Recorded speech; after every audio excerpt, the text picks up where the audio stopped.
Hello all, and now we're going to move on to our discussions on John Locke. I figured the best way to really start this would be to really tackle his Tabula Raza.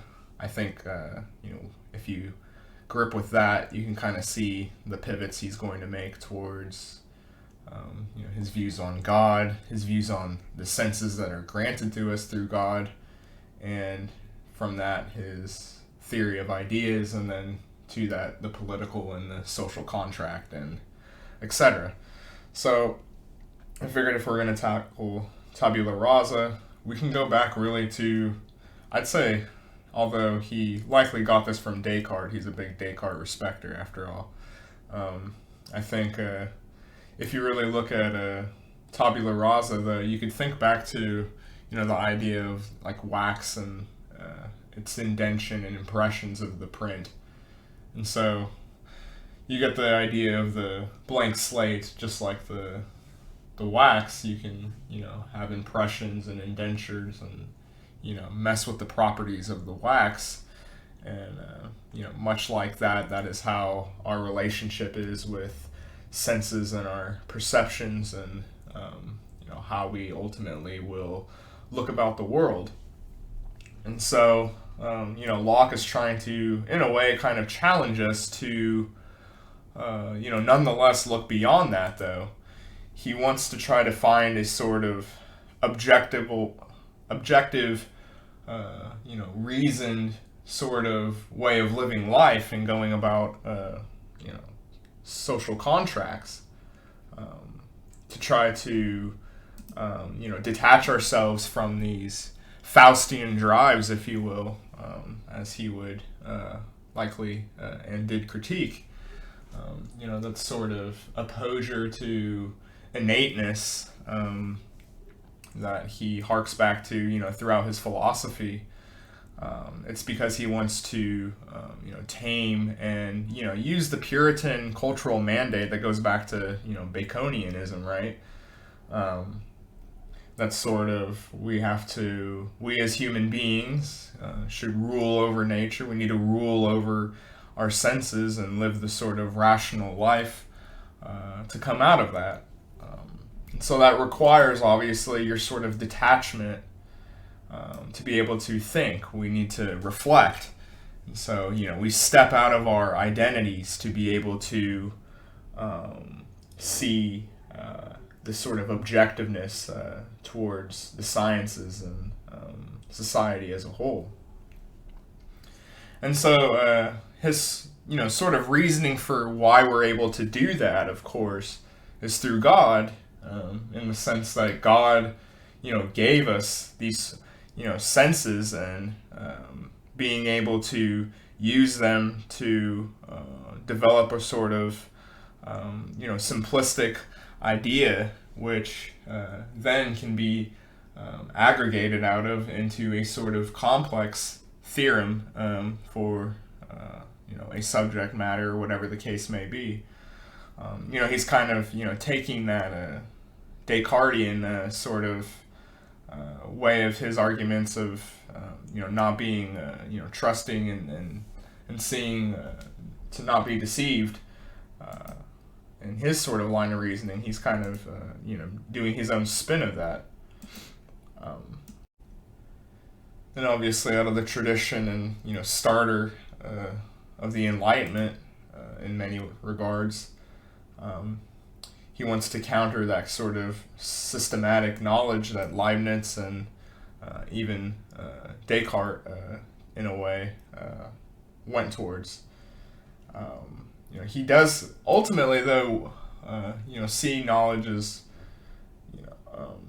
only scientific in the way of how we could calculate our senses and agree upon that sort of objectiveness. And out of that, he wants to obviously build a sort of rule of law. If we can objectively find these sort of ethical boundings, then we can write laws and contracts out of them, in that sort of atomistic model that Newton was writing about at the time, with you have atoms and you have these simple ideas, and so a complex idea is sort of like a society, if you will, or a community, and so he wants to build laws around that sort of objectiveness, the cultural mandate, that puritan idea, and obviously he's going to make the pivot towards freedom being a sort of utilitarian way of going about it, although he doesn't necessarily say it outright. And so our understanding of the senses to him is, what distinguishes the human mind, and gives us that sort of mandate, that sort of gift of the senses, and, being able to reason with it is, what God has bestowed upon us, to Locke, I would say. And you can see that, the sort of equality, the equilibrium, is kind of, strong within Locke here.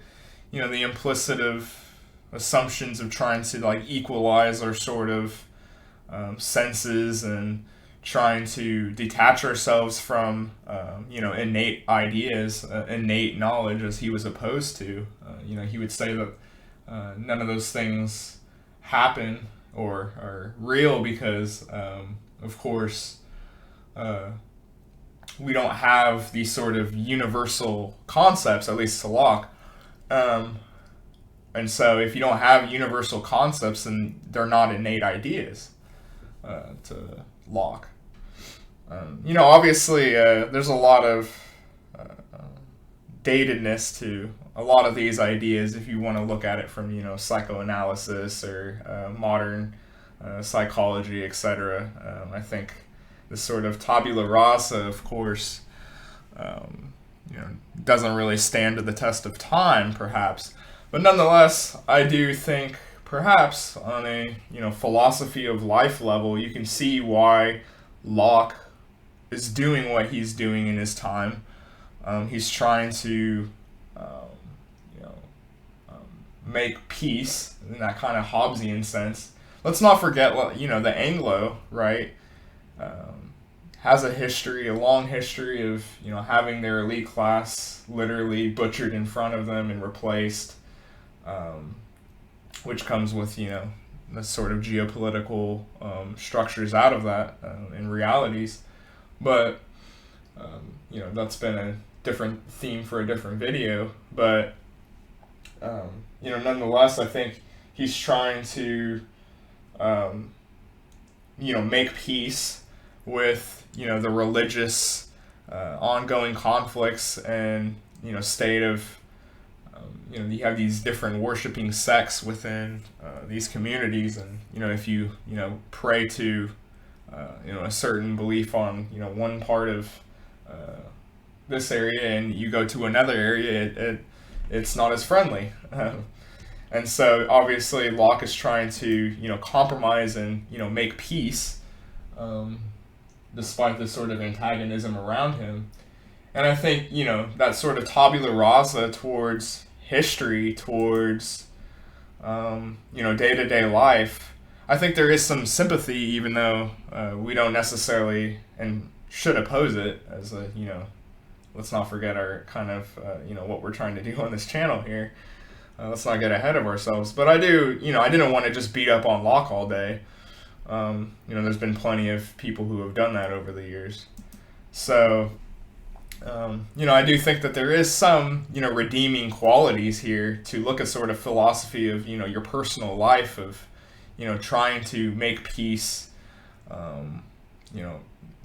this sort of historical forgiveness, if you will, and, within your personal life, to an extent. I think, we have to sort of do this sort of tabula rasa exercise, with, the people in our personal lives, in many ways, a lot of the time. Although it might be ritualized in, different forms, of course. Another thing that might be interesting to, really cap off this, sort of first half of looking at Locke here before we move on to his ideas in politics is, the usurping, if you will, of the Christian sort of idea of justice, and how Plato saw freedom as something kind of like a subset of justice, and that sort of Christian line of thinking that came out of that. As opposed to Locke here, who he sees freedom as the ultimate good in that kind of way, in that sort of utilitarian way. And I think that's an interesting thing to look at, and how our politics are formed, and how America was formed as this sort of sub category of what was originally considered justice and its like virtues that was picked up on from the Greeks. And I mentioned this in prior videos, but without sounding maybe too crazy, I think in many ways culturally we see that perhaps this sort of suspension and repulsion towards wanting to embrace these sort of drives that Locke was fearful of, these sort of senses taking over, if you will, these drives misguiding us from the reasonable life. These were given to us as well, though, I would argue. And so I think that sort of repulsion of that is what other people would critique it, that sort of Christian line of reasoning on, in a way. Why were we given these sort of drives and impulsions unless we were given to be acted upon, not to be suspended and hearkened away from our identity, hearkened away from the sort of ancestry that I talked about with fondness in my last video. I think there's a problem with this sort of Lockeanism of suspending yourself totally away from everything, to the point where you kind of like this sort of hazy alienation in a way. It's quite numbing, if you will. And I think that is one of the problems that you see within this sort of Lockean sort of thinking culturally, this sort of looking to suspend themselves at all costs away from these sort of identities, as if they are restricting them from ultimate freedom. But what about finding freedom within these sort of redeeming potential qualities that you could be restricting yourself from, would be something I would question, and did question when going through Locke's material.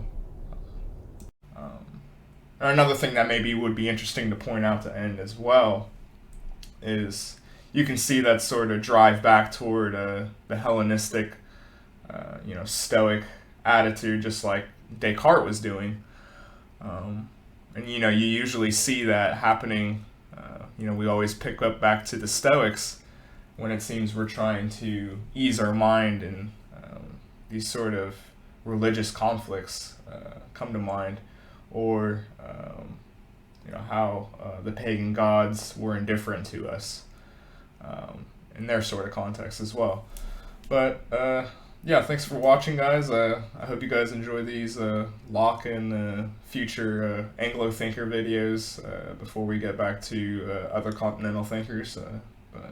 Yeah, thanks for watching.